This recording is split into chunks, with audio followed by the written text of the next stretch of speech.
Bueno, continuamos con el capítulo 5 y 6 de los verbos y vamos a hablar de la diferencia entre el infinitivo como ar, er, ir o el gerundio, los verbos que acaban en ando y en yendo. También se le llama al gerundio participio presente y el participio como hado, ido también se le puede llamar participio pasado. Bueno. ¿Cuándo utilizamos el gerundio ando, yendo? En los tiempos progresivos, acciones que están sucediendo en un momento, en el presente, pasado, futuro.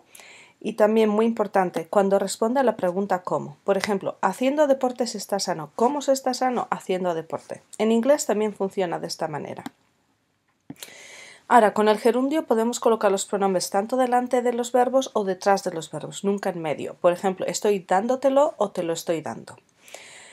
Una cuestión de estilo, con los verbos ir, venir, andar de movimiento no se suele utilizar estar, sino utilizamos solo un verbo. Digo, ya vengo, ya voy, en vez de estoy yendo, estoy caminando. Con expresiones de movimiento también podemos utilizar este gerundio. Por ejemplo, el parque está llegando a la iglesia.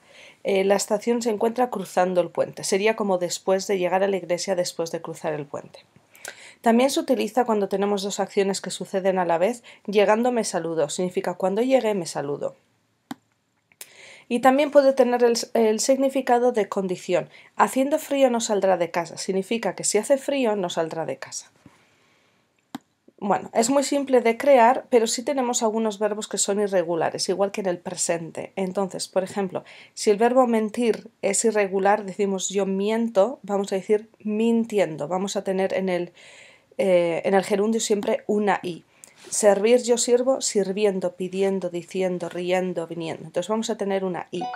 Los verbos que son irregulares, en los que la o se convierte en v, en el gerundio se van a convertir solamente en la u. Por ejemplo, dormir, yo duermo, pero vamos a decir durmiendo, pudiendo, muriendo. El verbo ir se convierte en yendo con la y cuando tenemos dos vocales juntas como traer, leer, vamos a tener otra y, leyendo, cayendo, oyendo. Bueno, vamos a pasar ahora al infinitivo, que es el que da más problemas porque funciona diferente en inglés que en español. Bueno, cuando tenemos dos verbos juntos y hablamos de solo una persona, el verbo dos va a estar en el infinitivo. Por ejemplo, a mí me gusta cantar, prefiero cocinar, me encanta bailar. ¿Sí? Si hablamos de una sola persona. Con ciertos verbos se permite tener dos personas y en vez de utilizar el subjuntivo todavía utilizar el infinitivo. Por ejemplo, a mi abuelo los médicos le aconsejan, le impiden, le permiten, le prohíben, le recomiendan o le ruegan salir con esos verbos. Bueno, vamos a hablar ahora del error más común que se suele cometer con el infinitivo. Cuando el verbo es el sujeto de la oración, en español se utiliza el infinitivo, aunque en inglés se utiliza el gerundio. Por ejemplo, trabajar cuando se está enfermo no es bueno. Entonces, ¿de qué estamos hablando? De trabajar. ¿O qué es lo que no es bueno? El trabajar. Entonces, el sujeto en este caso es el verbo de la oración y pide infinitivo. Aunque en inglés sería working is no good, se utiliza exactamente lo opuesto, se utiliza el gerundio. Ahora, podemos utilizar el artículo o no utilizarlo, es opcional, trabajar o el trabajar, siempre que el verbo es el sujeto. Bueno, igual que en el gerundio, los pronombres pueden estar delante o detrás, quiero dártelo o te lo quiero dar. Y otra situación en la que es diferente a inglés que también suele dar problemas es cuando tenemos una preposición. En español, después de la preposición, vamos a tener el infinitivo, aunque en inglés sea diferente. Para ser niño, eres inteligente, aunque en inglés utilizásemos el gerundio. Acabo de llegar, vengo para comprar, con todas las preposiciones. Bueno, con los verbos de los ojos y de las orejas, también puedo utilizar el infinitivo. Te vi tocar, le escuchamos cantar, le dejé ir al concierto. También podemos utilizar al con infinitivo también para decir cuándo. Lo mismo que el gerundio, pero en este caso con al. Al llegar me saludó, significa que cuando llegue me saludo.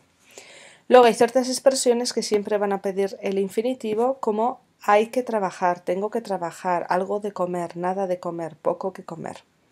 Y con los anuncios, carteles y preguntas también se puede utilizar el infinitivo. Prohibido tirar papeles, no fumar o para qué preocuparse, como una pregunta retórica.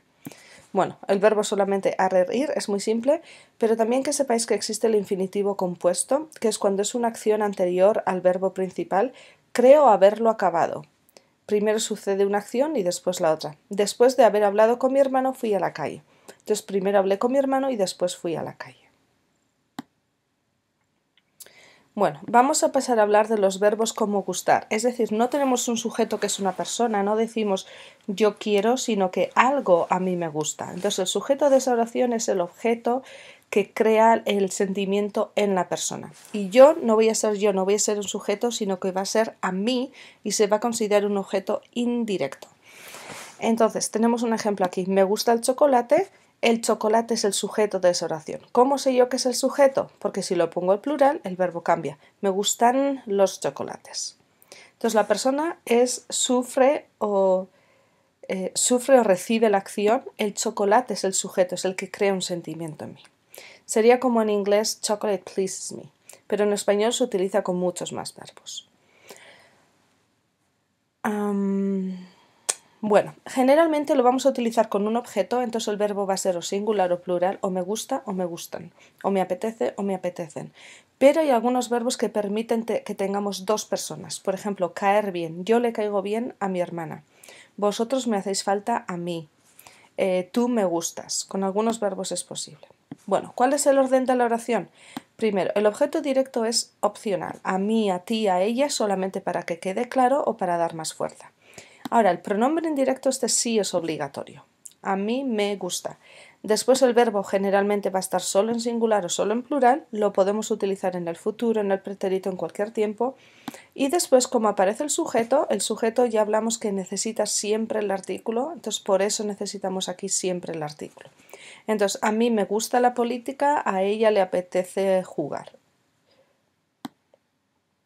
Bueno, estos son los verbos que aceptan este tipo de construcción. No cualquier verbo puede crearse de esta manera. Incluso el verbo odiar, que habla de sentimientos, no se crea de esta manera. Entonces, solamente los verbos que son de sentimientos y solamente estos verbos que están aquí son los que permiten esta construcción. Bueno, vamos a pasar al reflexivo. Siempre se dice el reflexivo que es una acción que una persona hace a sí misma, entonces el sujeto es la misma persona que el objeto, la persona que recibe la acción es la persona que hace la acción, como levantarse, acostarse, ducharse. Vale. Pero también puede ser cuando una persona hace una acción a sí misma, a su cuerpo. Y en este caso cuidado porque no utilizamos el posesivo. Me lavo los dientes, me peino el pelo, me corto las uñas. Vale. Pero también puede ser una acción que hacemos a una prenda de vestir, como me pongo los pantalones o me suelto las zapatillas o me quito los zapatos. Bueno, muchos verbos que son transitivos también tienen la forma reflexiva. Todo depende si tenemos un objeto directo o no lo tenemos. Yo puedo lavar el coche, tengo yo, sujeto, objeto, el coche, tengo un objeto diferente al sujeto, es un verbo normal, transitivo.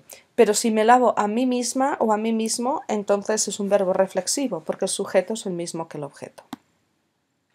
Bueno, muchos de los verbos que tienen el se, ese pronombre reflexivo, bueno, vamos a pasar a otro caso primero. Algunos son acciones recíprocas, es decir, yo hago una acción a una persona y esa persona me devuelve la acción, siempre va a ser en plural. Mis padres no se hablan, nosotros nos queremos, vosotros os abrazáis.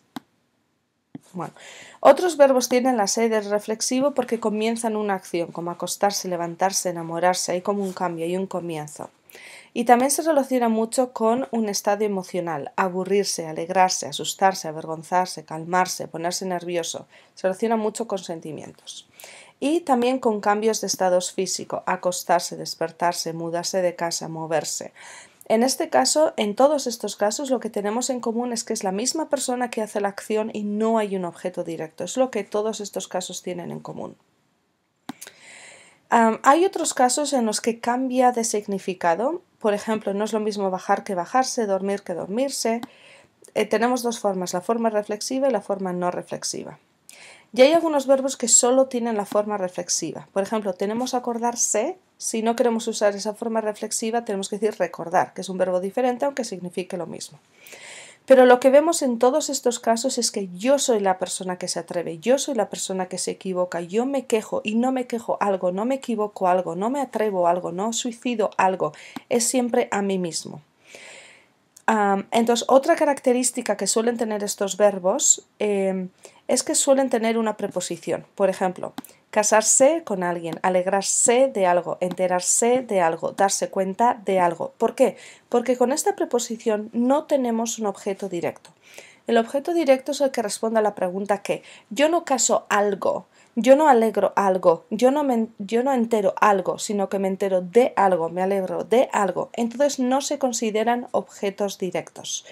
Por eso es que muchos de estos verbos reflexivos después piden una preposición.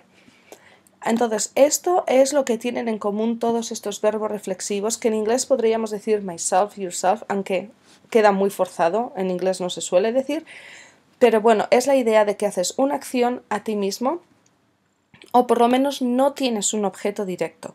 Si yo me quejo, si yo me alegro, si yo me asusto, no tengo un objeto directo. Bueno, tenemos una lista enorme de los verbos reflexivos y vamos a practicar en clase. Aquí tienes la traducción y en clase dime si hay alguno que no comprendes bien cómo se utiliza, pero tenemos muchos verbos reflexivos y la mayoría no son en realidad este grupo que siempre se habla en los libros de que es una acción que haces a ti mismo, que haces todos los días. Las acciones de levantarse, peinarse el pelo, cepillarse los dientes, vestirse, en realidad son 5 o 10 verbos de los 180 verbos que tenemos reflexivos. Entonces, eso es solamente una parte bastante pequeña de los verbos reflexivos. Entonces, para tener una idea general de ellos, tú piensa que muchísimas acciones que expresan sentimientos, cambios o cualquier acción en la que la hago a mí misma o no tengo un objeto directo es un verbo reflexivo.